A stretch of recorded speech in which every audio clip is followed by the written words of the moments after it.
And now, Living Well with LDS Hospital.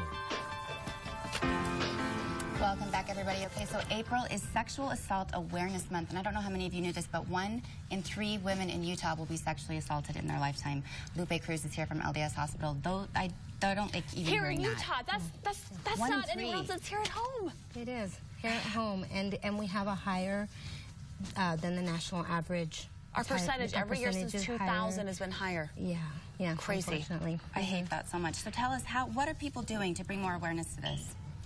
Well, talking about it is one thing that's really helpful, supporting each other, and it's not just women, it happens to men as well, but knowing that you're going to be believed, giving each other support, having that network of people that you can talk to. Now, why do you think it's such a big problem here in the state of Utah? Our numbers are high, we're higher than the national average. Why is that? Why Utah are we struggling with it more than others? Well, you know, it may be that it's being reported more, because really 88% of assaults are not even reported. So that's a lot. Why do you think that is? I think it's a combination of things. There's shame, there's fear. Are you going to be believed? Right. And how are you going to prove it? You know, it's because of the stereotype, or the, you know, what we you know, socially, the way we treat people.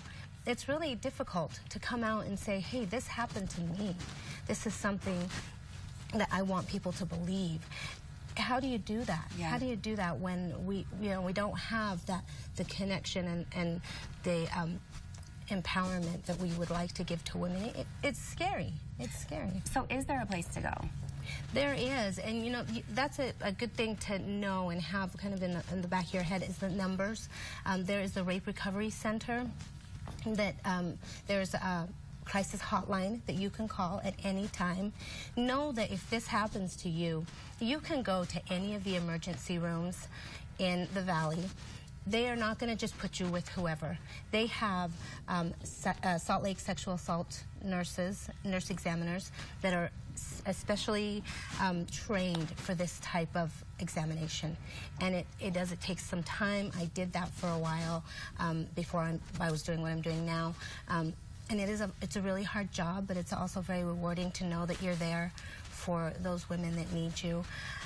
And you talk about a support group. So you've seen these women in these moments of complete disaster. They're at the bottom, the lowest of lows. What can people around them do? What can we do as a support system for our loved ones who might be stuck in the middle of this? That once they've asked for help, we know there's a situation. What can we do to help them feel safe and kind of make that step towards solving the problem? I think acting immediately is the best thing. You know, it's hard to hear that something like this happens to someone that you care about. Be it your sister or, you know, your friend, whoever. It's so hard to hear, and sometimes we kind of pull back. We don't want to hear it. We don't know what to do.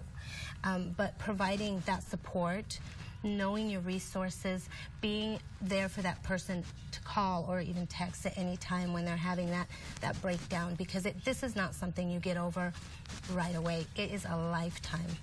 What do you do if you know someone who's opened up to you and talked openly about their experience with being sexually assaulted, and what is your responsibility then as the friend? Do you turn them in? Do you just listen? Do you just give them advice? What would my role be? Well, being there for them and doing being a support is probably the #1 thing.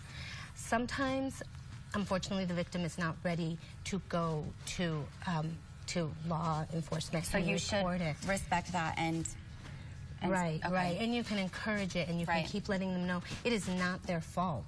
It is not something that they should be ashamed of. The person who should be ashamed is the perpetrator. Right. And that, as long as we keep that communication open with them and let them know, you know, it will help people come forward more to know that we are supporting each other. Let's talk about the campaign going on right now. With April being such a big month to raise awareness for this, there is a website and a big thing going on. So talk to us about that. So there's a website. It's called Red My Lips, and it is to raise awareness and to minimize or stop victim shaming. So rather than, you know, tear down other people who have been who've been assaulted, to support them, to raise that awareness for everybody so that they know. And what it is, it's kind of fun. You wear red lipstick, and that's your sort of silent way of saying, I am aware and I am here for those people who need me. Beautiful. Awesome. You can get all the information about that campaign and so much more online at goodforutah.com. We will hook you up right there with LDS Hospital and learn more on what we can do to bring down those statistics here in the state of Utah. That's right. Thanks, Lupe.